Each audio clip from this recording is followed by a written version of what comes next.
Boa noite. Boa noite. Papa afirma que religiões devem trabalhar juntas para buscar pontes de paz. Francisco tem braço imobilizado depois de sofrer queda em sua residência. Mundo repercute acordo de cessar fogo entre Israel e Hamas. Desastres climáticos deixam mais de 40 milhões de pessoas desabrigadas no mundo. Em Minas Gerais, a igreja lança iniciativa para ajudar a população atingida pela chuva. Aviso de especialista.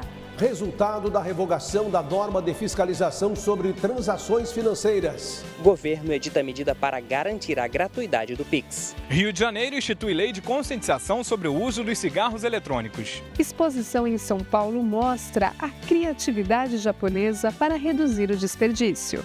Jovens levam esperança a famílias do interior de São Paulo em ação missionária. O Canção Nova Notícias começou. A serviço da vida e da esperança.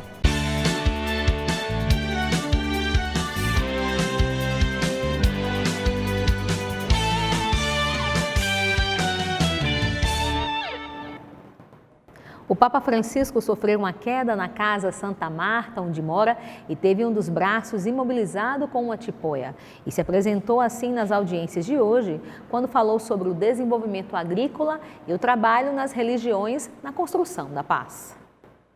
O Papa Francisco cumpriu a agenda de hoje com o uso de uma tipoia no braço direito. O Santo Padre se machucou pela manhã ao cair em sua casa e houve apenas uma contusão. O braço foi imobilizado como medida de precaução, de acordo com o comunicado emitido pelo Vaticano. O pontífice enfrentou o desconforto de não poder cumprimentar de forma adequada os que recebeu. Nas audiências de hoje, se encontrou com o presidente do Fundo Internacional para o Desenvolvimento Agrícola e com a presidente do Comitê Mundial de Segurança Alimentar. Francisco esteve com a delegação albanesa da Ordem dos Bektashi e ressaltou que a cooperação interreligiosa é necessária neste momento da história, marcado por conflitos e divisões. A ordem, conhecida pela busca do amor, da tolerância e do crescimento espiritual, mantém relações amigáveis com a Igreja Católica e a Santa Sé. Apesar dos desafios atuais, o diálogo interreligioso tem um papel único na construção de um futuro de reconciliação, justiça e paz que todos, especialmente os jovens, tanto desejam. Os desastres climáticos causados por chuvas intensas e secas em 2024 afetaram cerca de 40 milhões de pessoas em todo o mundo. No Brasil, os impactos foram mais sentidos nas enchentes do Rio Grande do Sul, que podem ser atribuídas a diversas causas. Estudiosos do assunto afirmam ser essencial que as cidades se preparem adequadamente para enfrentar esses fenômenos naturais, minimizando os danos e protegendo suas populações. Cleci, moradora de Canoas, no Rio Grande do Sul, foi uma das vítimas das enchentes em maio de 2024. Apesar da tragédia, sua família conseguiu se salvar. E começamos a tirar o que tinha dentro do freezer, da geladeira. Então, assim, essa parte eu não me surpreendi, porque era isso mesmo que estava acontecendo e Deus me deu força. Segundo o relatório divulgado pelo Monitor Global de Água em 2024, desastres climáticos causados por chuvas intensas ou secas severas resultaram na morte de mais de 8 mil pessoas e deixaram mais de 40 milhões de desabrigados em todo o mundo. No Brasil, segundo dados do CEMADEM, foram emitidos mais de 3 mil alertas de desastres naturais em 2024. Cerca de 53% desses alertas estavam relacionados a deslizamentos de terra, enquanto 47% envolveram enxurradas e o transbordamento de rios e córregos. Casos marcantes incluem as enchentes devastadoras no Rio Grande do Sul e a seca severa no Amazonas. Especialistas apontam que esses eventos extremos são reflexos das mudanças climáticas agravadas pela ação humana. Quando a atmosfera esquenta, temos uma umidade maior. É como se você colocasse mais combustível na atmosfera e a atmosfera fica mais agitada. Todos os anos, no dia 5 de junho, a Igreja celebra o Dia Mundial do Meio Ambiente, reforçando a importância da responsabilidade de todos com o cuidado do planeta. Um especialista do CEMADEM destaca algumas medidas fundamentais para minimizar os impactos desses desastres. É preciso identificar essas áreas vulneráveis e não permitir que a população resida aí. A ideia é fazer isso antes do desastre e não depois. Mais de 3.700 pessoas precisaram deixar suas casas por causa das inundações em Minas Gerais. O número de cidades no estado em situação de emergência ou calamidade chegou a 75. Olha, no caminho da reconstrução e a solidariedade é fundamental. Em Minas Gerais, a igreja está se mobilizando para arrecadar doações e ajudar a população afetada pelas chuvas. Sempre que possível, Renata faz questão de ajudar a quem precisa. Está mobilizando, né, também os conhecidos, os amigos, alguns colegas também, que possam também para estarem doando também para a campanha. Diante do crescente número de pessoas atingidas pelas chuvas, a Arquidiocese de Belo Horizonte criou a campanha Unidos por Minas Gerais. Os itens que eles mais precisam no momento agora: água, alimentos não perecíveis, produto de higiene pessoal e material de limpeza. Doações podem ser feitas via Pix ou entregues nas paróquias da Arquidiocese e no Santuário Arquidiocesano Nossa Senhora da Conceição dos Pobres, na capital mineira. Durante as enchentes no Rio Grande do Sul, este salão ficou lotado, pois saíam daqui as doações destinadas às cidades gaúchas.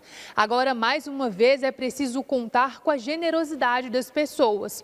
O objetivo é repetir a mobilização para ajudar o povo mineiro afetado pelas chuvas.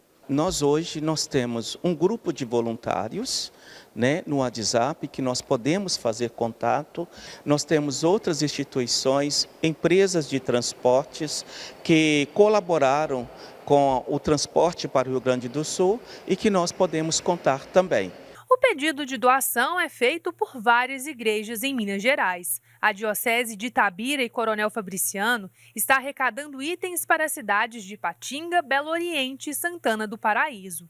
O bispo da Diocese de Janaúba, Dom Roberto José da Silva, pediu ajuda para as cidades do norte de Minas que também foram atingidas pelas chuvas. Estamos mobilizando também todas as paróquias para que possam realizar coleta de bens de maior necessidade para enviar a essas localidades. Solidariedade necessária para os mais de 3.700 mineiros que precisarão recomeçar. A corrente de umidade que vem do Atlântico por causa do vórtice ciclônico de altos níveis espalham as nuvens carregadas. E a atenção continua voltada para o centro-norte do país, pois os maiores acumulados de chuva estão nesta região. Fortaleza, Teresina, Recife e Brasília são as cidades onde mais deve chover. Amanhã, os alertas de chuva intensa estão nessa faixa vermelha, que começa ao norte pelo Pará, passa pelo Mato Grosso, Goiás, no centro-oeste e chega a São Paulo, no sudeste e atinge os estados do sul do país. Sim, essa chuva também chegou no sul, como você vê nas imagens de Balneário Camboriú, cidade do litoral catarinense, onde por lá a chuva forte deixou moradores desabrigados e causou a interdição de ruas. Amanhã pode ter temporais em parte de Santa Catarina e no Paraná. E em parte do Rio Grande do Sul pode ter chuva à tarde. No sudeste, o risco é alto para temporais na região metropolitana de São Paulo. No Triângulo Mineiro e no sul de Minas pode ter pancadas de chuva e o sol vai aparecer no Rio de Janeiro e no Espírito Santo. No centro-oeste, amanhã tem risco para temporais em Mato Grosso do Sul e Goiás e no Mato Grosso, onde nos próximos dias começa aí uma onda de calor. E por falar em calor, vamos às máximas. Vai fazer aí máxima de 32 graus em Rio Branco, 34 graus em Porto Alegre e 38 graus em Campo Grande. Os rios da região amazônica começam a apresentar sinais de recuperação após um período de seca extrema que impactou gravemente o ecossistema e as comunidades locais. Apesar dessa melhora, o alerta de especialistas é de que os efeitos das mudanças climáticas e do desmatamento na região possam intensificar eventos extremos. Após 2 anos consecutivos de seca severa, os rios da bacia do Amazonas começaram a se recuperar. Com a chegada das chuvas, o nível sobe de forma consistente. É o que aponta o segundo boletim de monitoramento hidrológico do Serviço Geológico do Brasil, o SGB, divulgado nesta semana. O Rio Negro apresenta um aumento médio diário de 14 centímetros, estando dentro dos níveis esperados para a época. Outros rios da região também estão em processo de enchente, como o Solimões, com elevações diárias expressivas. Já o Rio Amazonas apresentou leve diminuição nas variações por dia. Segundo especialistas, os dados obtidos nas estações de monitoramento do Sistema de Alerta da Bacia do Rio Amazonas comprovam a boa resposta da hidrologia ao inverno amazônico, como é conhecido o período chuvoso da região. Conforme o Serviço Geológico, é preciso monitorar a quantidade de chuvas nos próximos meses para confirmar se a região, de fato, vai superar os períodos de seca extrema. Depois de aprovação ontem no acordo de cessar-fogo entre Israel e Hamas, os israelenses devem votar esta resolução amanhã. O país acusa o Hamas de ter alterado partes do texto. O acordo de cessar-fogo entre os dois lados, que começará a valer no domingo, provocou repercussões. Judeus, palestinos e líderes mundiais se manifestaram após a decisão. Israel e Hamas chegaram ontem a um acordo para a libertação de reféns e cessar fogo na faixa de Gaza. A implementação do compromisso será em 3 fases, com o início no próximo domingo, dia 19. A decisão gerou reações em todo o mundo. Mohamed é um dos deslocados com a guerra em Gaza. Para ele, as consequências do conflito e o seu impacto psicológico serão o maior desafio a enfrentar.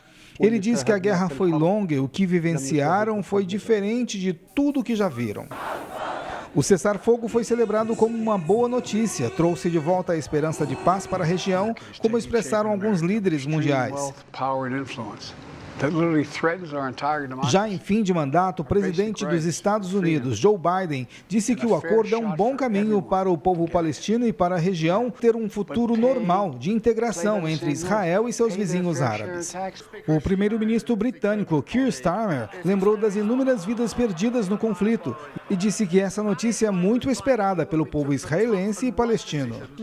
Ursula von der Leyen, presidente da Comissão Europeia, disse que o acordo traz esperança para uma região inteira, onde as pessoas têm suportado imenso sofrimento por muito tempo. Mesmo que o acordo ainda tenha riscos de não ser cumprido, como é receio de judeus e palestinos, a esperança é de que as vítimas de sequestro sejam libertadas, famílias se reencontrem e a paz prevaleça. A brasileira Aline vive de perto essa realidade. Então, eu acho que está todo mundo feliz com a possibilidade do acordo, mas todo mundo só vai celebrar mesmo quando todos os sequestrados forem trazidos de volta a Israel. Sami também é um dos deslocados. Ele diz que deseja retornar à cidade de Gaza por uma única razão: rever o pai. Desde que se deslocou, foi perdido algo essencial em sua vida, diz ele: a presença do pai.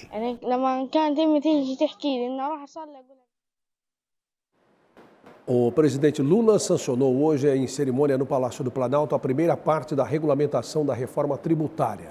O texto determina a isenção de impostos para itens da cesta básica e simplifica a cobrança de tributos. Vamos então chamar a repórter Aline Campelo, que está em Brasília, e traz os detalhes para a gente. Aline, boa noite para você. Uma excelente noite para você, Reinaldo, e para todos que nos acompanham. Uma cerimônia aqui no Palácio do Planalto reuniu o presidente Lula e autoridades do governo para regulamentar o projeto de lei complementar 68 de 2024, que sanciona a reforma tributária. O texto foi aprovado pelo Congresso Nacional em dezembro e é considerado um marco histórico pelo presidente Lula. A lei regulamenta parâmetros gerais para o novo sistema tributário. Foram unificados 5 impostos em 2.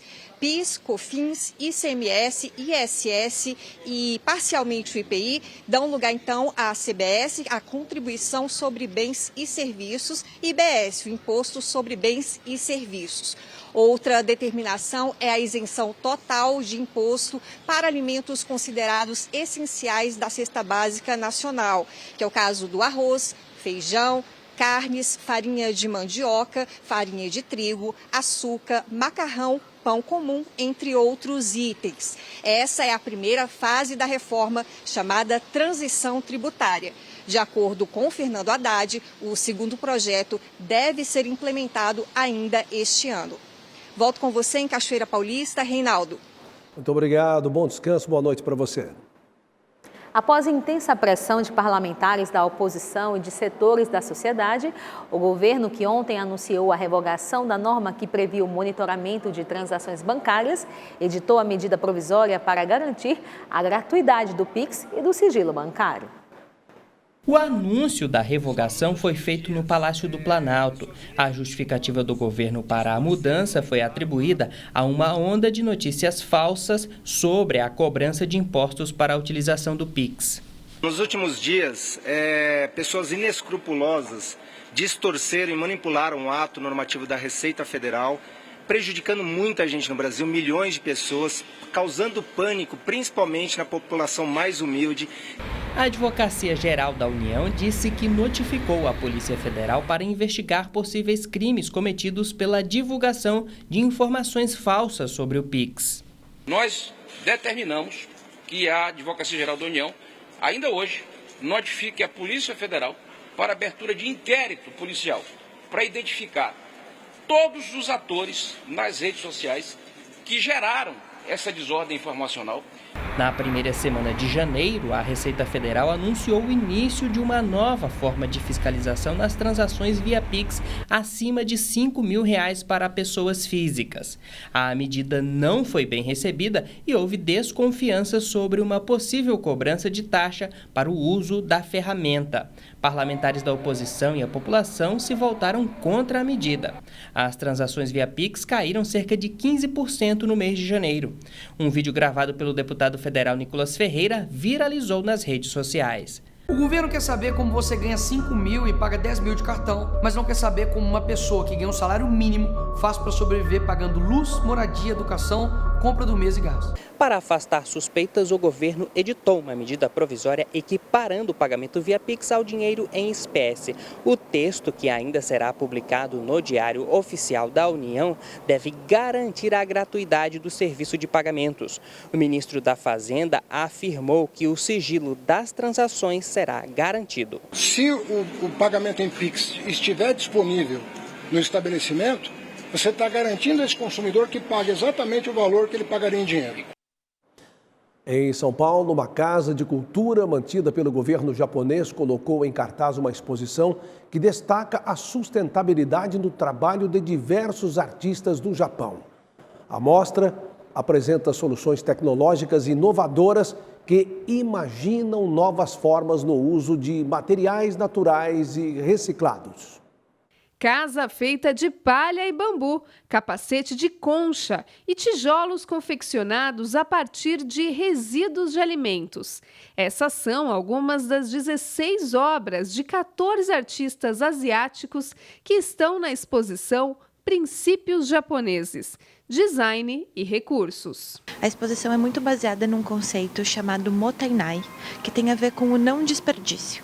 E não é só não desperdício de coisas físicas ou alimentos, mas também como não desperdiçar momentos com as pessoas, nas relações. Para evitar o descarte, essas roupas foram feitas de linhas e tintas produzidas a partir desse insumo e serviram de figurino para uma orquestra. A partir desse fio feito feito a partir das cascas de arroz, se conseguiu uma cor preta muito única, assim, que tem um preto muito mais profundo do que outros tons de preto que a gente vê em outros tecidos. Então essa orquestra é feita dessa maneira, são diversas padronagens, variadas peças de roupa a partir de um mesmo tecido. O combate ao desperdício está em várias peças, como em pranchas, skates e até um clarinete, feitos a partir de madeiras que seriam descartadas, roupas com linha de bananeira e bolsa de tecido de nylon vegetal. E para tornar tudo sustentável, as estantes que exibem as peças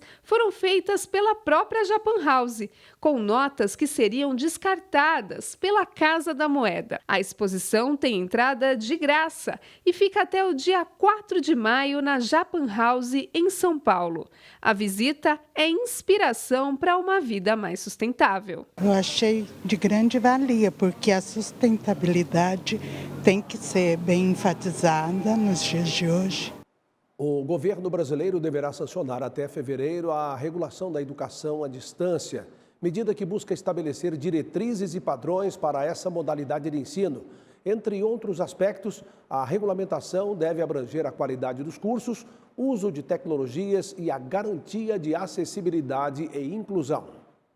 O ministro da Educação, Camilo Santana, afirmou nesta semana que o presidente da República vai assinar o decreto para regulamentar o ensino à distância. Porque essa não foi uma preocupação só nas licenciaturas, Mariana. Eu fiquei impressionado com 40% dos cursos de enfermagem, por exemplo, já estavam sendo à distância. Como é que você pode formar um enfermeiro à distância? Então, agora o presidente vai assinar um novo decreto que vai regulamentar o ensino à distância no Brasil. Para dizer o seguinte, olha, o curso tal tem que ser 100% presencial, determinadas áreas podem ser híbridas. Uma das funcionalidades da educação à distância é levar o ensino por meio de tecnologia a lugares remotos. A distância é apenas uma modalidade. A expectativa é que o método oferte a mesma qualidade oferecida na educação presencial. Para elaborar o novo documento, o MEC ouviu professores, instituições de ensino superior e organizações da área, como a Associação Brasileira de Educação à Distância, que pontuou a necessidade da nova legislação.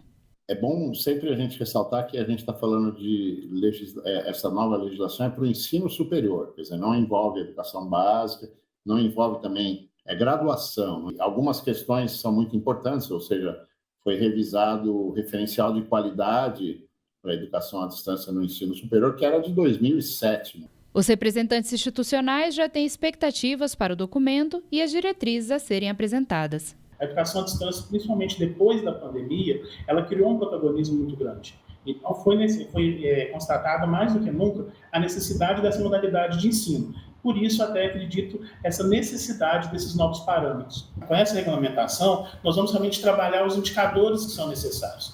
Era importante atualizar a legislação, há muitas mudanças de cursos, tecnologias, inteligência artificial, muitas coisas que vão surgindo, né? E, naturalmente, os instrumentos de avaliação tinham que ser atualizados.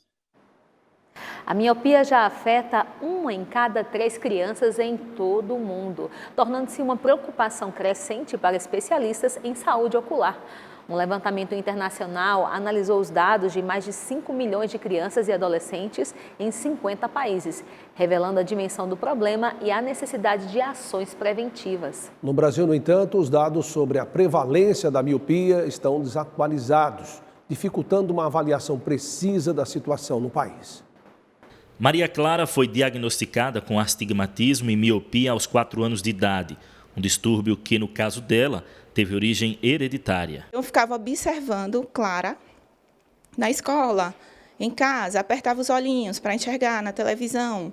Na escola, não enxergava na lousa, dores de cabeça. Fomos ao médico, ao oftalmologista, e Clara tem miopia e astigmatismo. Se eu não tiver óculos, eu não consigo enxergar nada, não consigo escrever, não consigo fazer nada, não consigo nem prestar atenção na aula. E com óculos eu consigo fazer tudo. Segundo um estudo publicado por uma revista britânica de oftalmologia, os casos de miopia devem aumentar significativamente entre crianças até 2050. Principalmente depois da pandemia, né, que com o isolamento social, houve um aumento na exposição a telas e uma redução também nas atividades de de exposição solar, que é fundamental para o desenvolvimento ocular. No Brasil, os dados sobre a saúde ocular infantil ainda são limitados e desatualizados. O estudo mais recente, realizado em 2013 por uma universidade de São Paulo, indicou que apenas 3% das crianças apresentavam sinais de miopia. No entanto, esse número pode ser muito maior atualmente devido ao uso excessivo de telas. A Sociedade Brasileira de Oftalmopediatria, elas orientam até os 2 anos, 0 telas, né? Até dos 2 aos 6 anos, no máximo 1 hora de tela, dos 6 até os 11, 2 horas, e dos 11 até os 18, no máximo 3 horas de tela. Então é importante a gente ter esse controle, e a ajuda dos pais é fundamental, né? Os médicos alertam para que os pais fiquem atentos a sinais como dificuldade para enxergar palavras à distância, dores de cabeça frequentes e o hábito de esfregar os olhos constantemente. Além disso, essa desatenção pode ter problemas comportamentais também, como ansiedade, estresse, questão de sono também pode estar associado, certo? Então é fundamental ter esse acompanhamento, tanto em casa quanto na escola. A Prefeitura do Rio de Janeiro lançou hoje uma nova campanha de conscientização voltada à prevenção do uso de cigarros eletrônicos entre os jovens. A iniciativa busca alertar sobre os riscos à saúde associados a esses dispositivos e faz parte de um esforço contínuo para reduzir o consumo de produtos derivados do tabaco na cidade.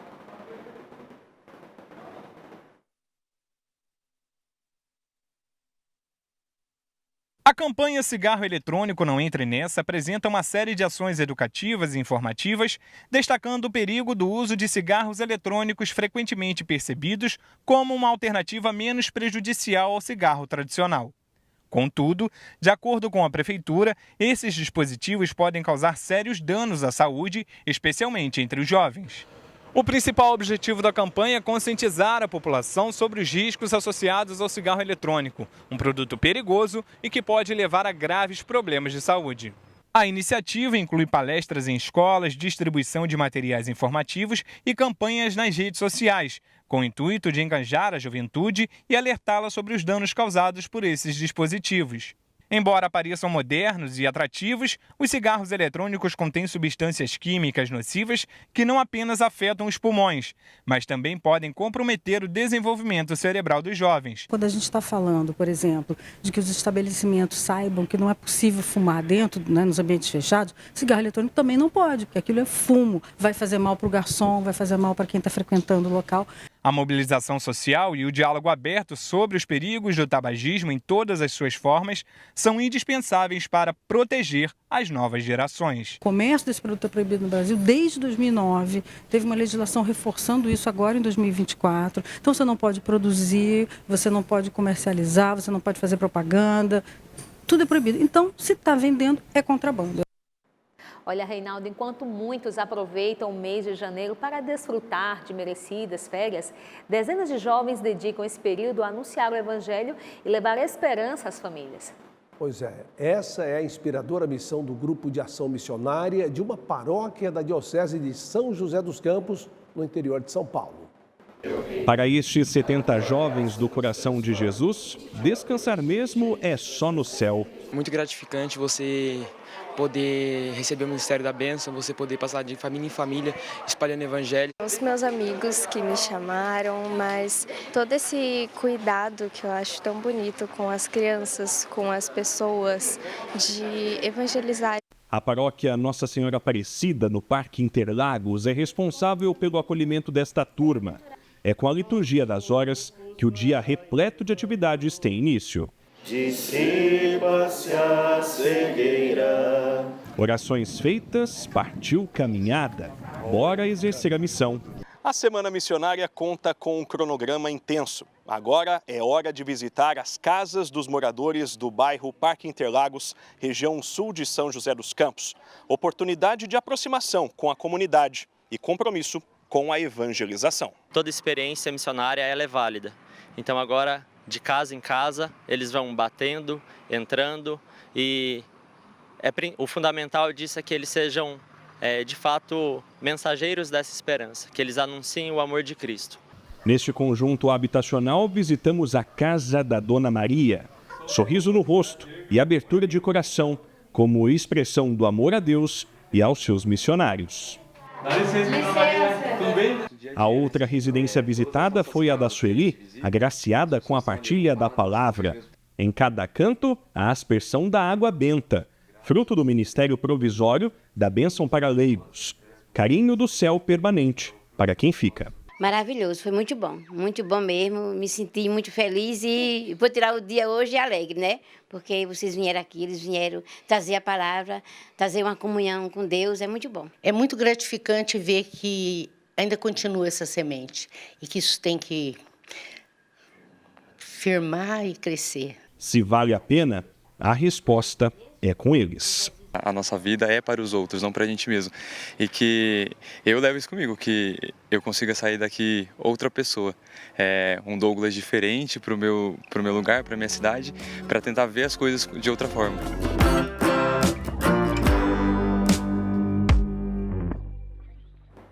A solidariedade faz a diferença na vida de muita gente. A ação de pessoas que se unem pelo bem comum ajuda a construir um mundo melhor. Na Canção Nova, o espírito solidário e fraterno testemunha a força da evangelização graças aos sócios e benfeitores que contribuem com esta obra. Vejam só, nós estamos com 51% de nossa meta na campanha do projeto Dai-me Almas de Janeiro. Vá lá, acesse clube.cançãonova.com, conheça mais ou doe pelo Pix com a chave pix.doação@cançãonova.com e obrigado por seu comprometimento.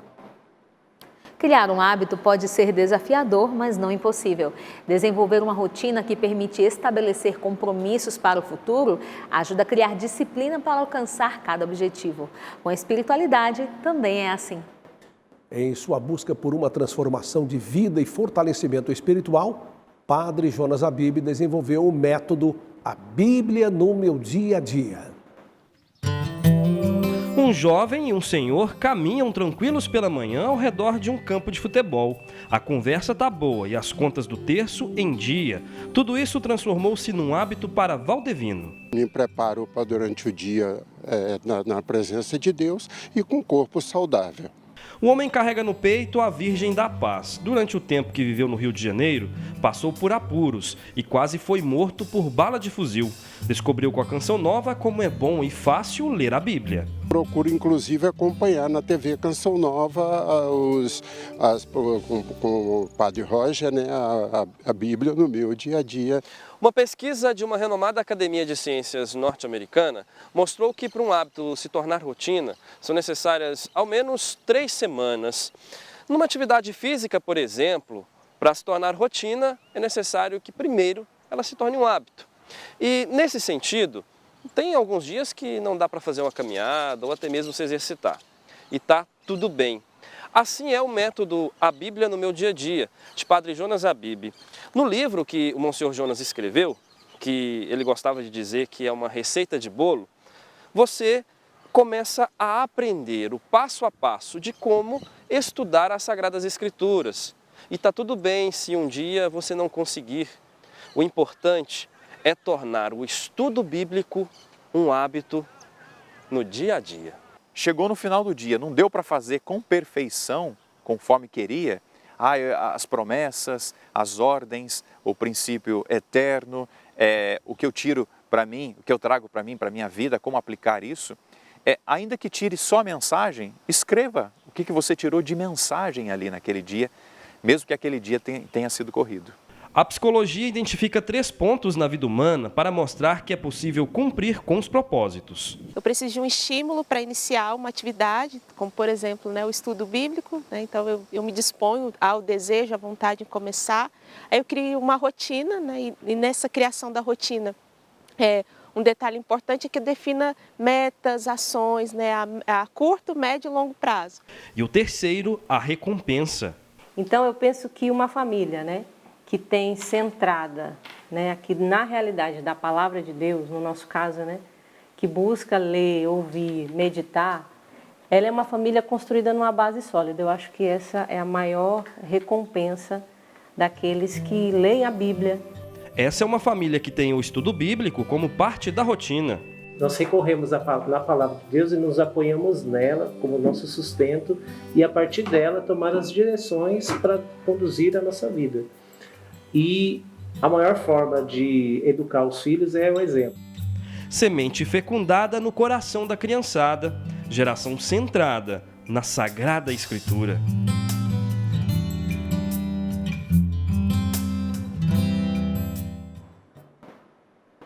Pois é, Reinaldo, um grande bem deixado pelo padre Jonas Habib. O método A Bíblia no meu dia a dia já foi voz de Deus para mim e para tantas pessoas. Recomendo. É um bom ensinamento para a sua vida diária. Olha, assista daqui a pouco, a partir de 8h20, ao documentário Ajuda a Igreja que Sofre, Renascidos nos Campos da Morte. Logo depois tem Escola da Fé com o professor Felipe Aquino e em seguida o Além da Notícia com Ronaldo da Silva. Boa noite, paz para você. Boa noite, ótima noite e até amanhã.